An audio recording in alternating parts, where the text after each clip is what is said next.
What's up, YouTube? It's Bully. So back here again for another video. Today we have I actually just came across this on a trending page. It's number 14 on trending. The title was interesting, so I was like, you know what? Maybe this might make for a good reaction. This is kind of different. You know what I'm saying? I don't think I've ever watched. Nah, that's well, not exactly. You know what I'm saying? Anyways, this is uploaded by the channel BLTV. I think that's what it's called. And this is when a gang leader confronted Tyson. He's referring to Mike Tyson, if some of you were unaware. I've never seen this match or this fight. I haven't seen too many of Tyson's fights. I've just seen the famous clips, you know what I'm saying, of him biting the dude's ear or whatever, supposedly, and some other stuff. But anyways, him like intimidating people and all that kind of stuff. I actually heard the biting ear thing is not really legit. I don't know. Whatever.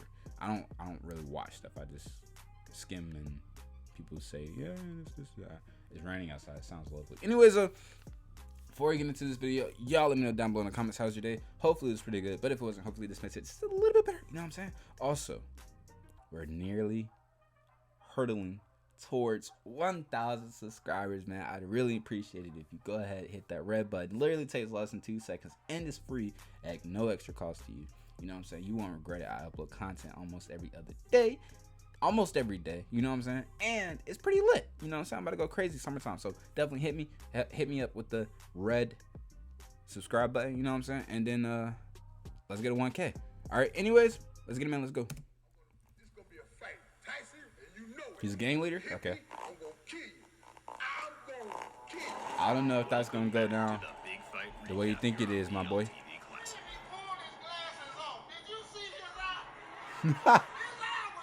Steve Harvey.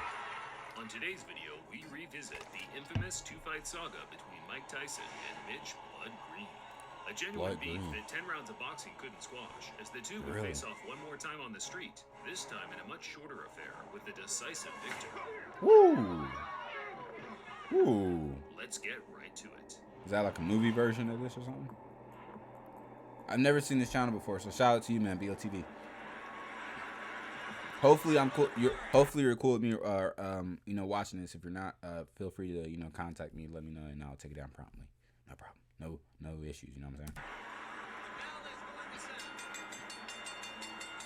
After Tyson's 10-round decision to James Quick Tillis in 1986, the invincibility aura from Kid Dynamite took a slight knock as the two heavyweights battled out a much closer fight than the boxing fans and bookmakers expected.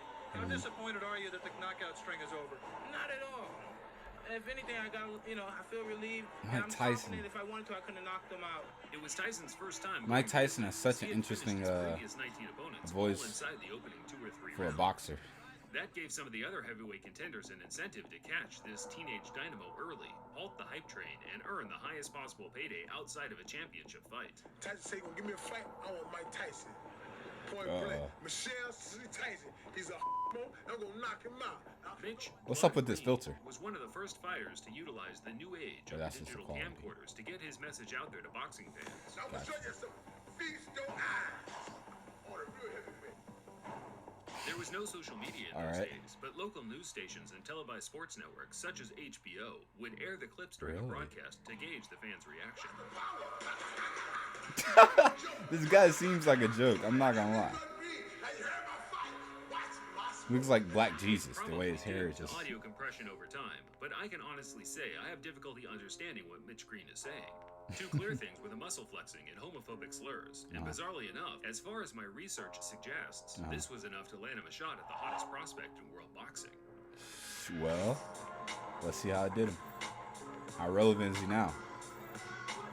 Growing up on the tough streets of Detroit, Mitch Green was a prominent player in 1970s New York gang warfare.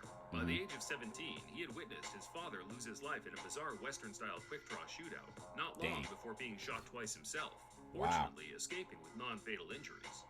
Green tried to escape gang life by joining the UBA boxing gym in New York, but by this time his ties to the street were too pronounced, as he was now hailed the king of New York street gangs by the NYPD for his role as gang leader in the deadly Bloods crew.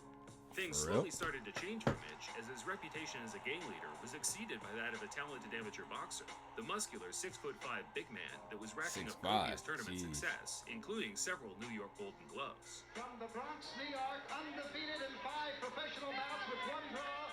Green took to the professional ring in 1980 and quickly started racking up wins over journeyman and fringe contenders such as Jumbo Cummings.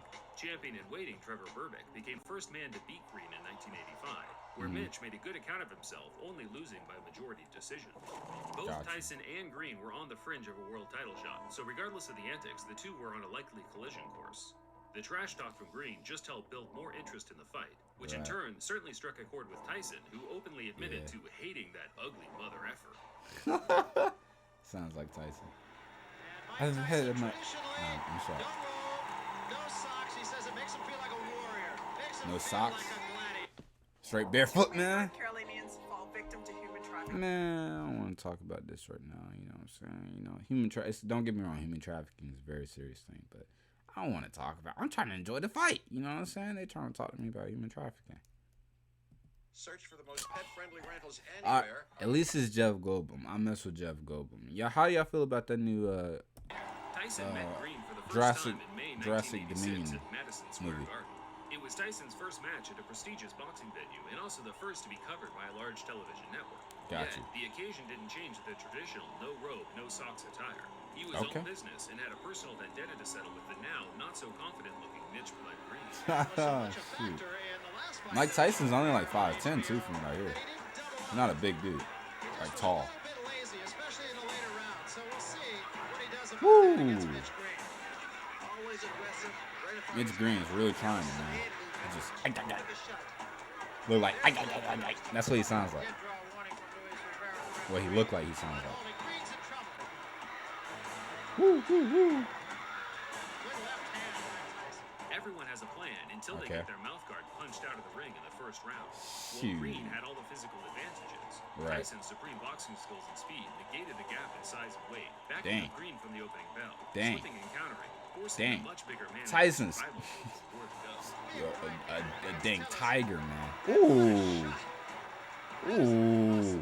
Tyson punched out Green's mouth guard again in the third, whereafter he started mocking his opponent for having a wide, gulping mouth, stalking him across the ring, landing fierce single power punches. Yo.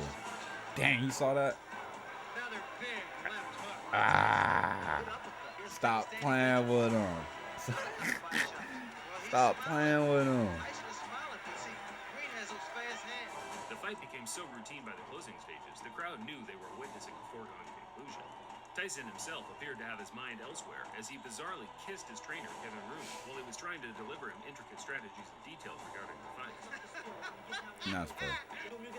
Kevin Rooney is in there and just jabbering away 100 miles a minute. Mike Tyson leaned over and just kissed him. Tyson closed the show, trying to Leaned square over it and off, just but kissed Green's him. disinclination to engage allowed him to grab and clinch his way to safety, resulting in him losing 9 out of 10 of the rounds on every general scorecard. What?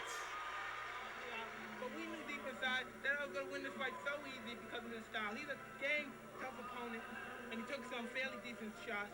But as you know, Tyson just doesn't sound like he should have that voice with that body. Pause. Tyson claimed he carried Green the 10-round distance on purpose to punish him for as long as possible. And Okay. whether it was true or not, Green's personal pride was hurt, and he was willing to do whatever it took to restore a sliver of respect amongst his peers.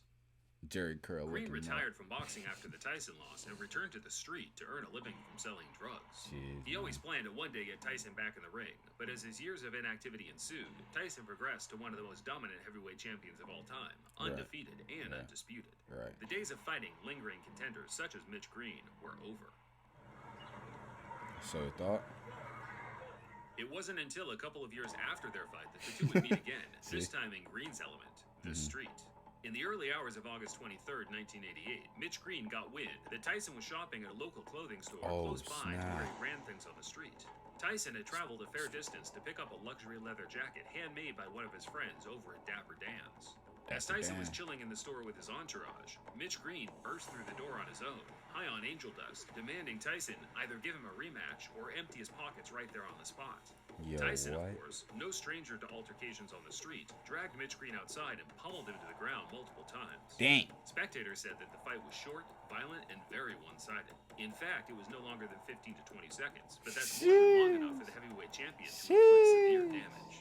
There is no footage of the fight, regardless of the clickbait you see on YouTube. but there were many accounts of what happened that all aligned. All except Green's account, where he claimed Tyson sucker punched him and ran.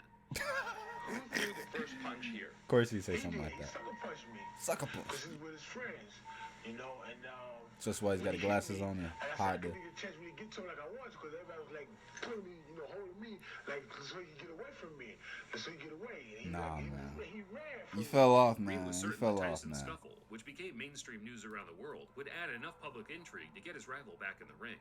But Mitch had already burnt his bridges among the promoters in the sport, with his violent threats to Don King in the past already shadow banning him from ever earning any serious money in the ring again. Really? After Green's failed attempts to get the rematch with Tyson, he filed a civil lawsuit for $20 million due to the injuries he suffered. Man, you The punk. former gang leader came away with one small W to coincide with a long list of L's, Come on, winning man. the You case might as and well being just awarded leave it alone.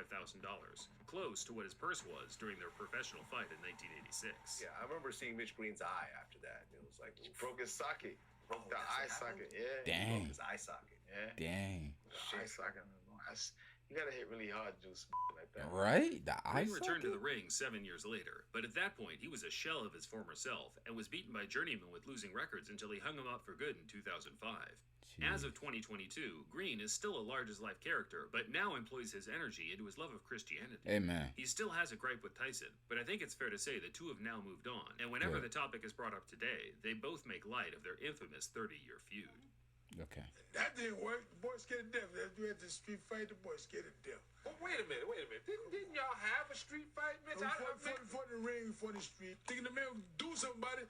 He wouldn't do nothing. Oh, man, he freaked me out. Did you know that actually Tyson and Sal are good friends and he comes to the show? He knew, look, Tyson's out there? you see that? Oh, snap.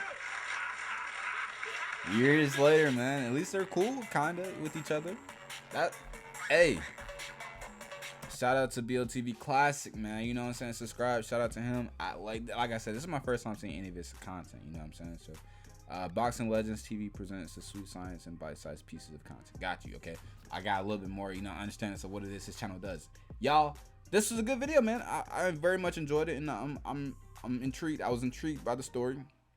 And this is like little tidbits of information I don't mind knowing, you know what I'm saying? Because like sometimes like I do wonder, like there's a lot of not infamous, but like famous individuals and people, like especially when it comes to boxing and sports and all this other kind of stuff I'm not all that familiar and or aware of, you know what I'm saying? So it's like it's good to like get kind of stuff, like a little gauge on like some history between like fighters or sports or like athletes or just even famous people, celebrities, music groups, you know what I'm saying? It's good to get like little information tidbits about them, you know what I'm saying?